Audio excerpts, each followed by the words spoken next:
Need to plus B one. Need to plus B ওয়ানের বাংলা অর্থ হচ্ছে কোনো কাজ করা দরকার।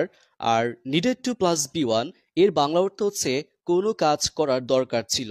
অর্থাৎ একটি হচ্ছে বি ওয়ান, আরেকটি হচ্ছে বি টু। সো আমরা এই দুইটা স্ট্রাকচার ব্যবহার করি আমরা প্রেজেন্টে এবং পাস্টে বাক্য তৈরি করতে পারবো। একটি হচ্ছে আমার কোনো কাজ করা দরকার, need to plus B one.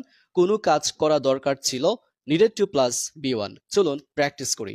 I need to see, আমার দেখা দরকার। এটা পড়েছে আমাদের 1 নাম্বার স্ট্রাকচার, সেটা হচ্ছে need to plus B one. এই যে নিড টু, তারপর সি হচ্ছে এখানে V one. I need to see, আমার দেখা দরকার।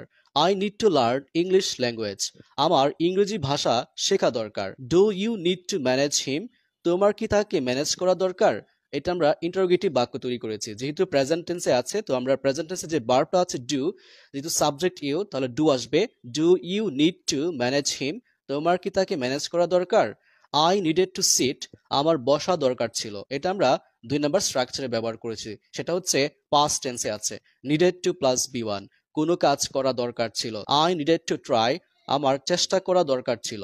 Did you need to buy a phone, তোমার কি একটি ফোন কেনা দরকার ছিল?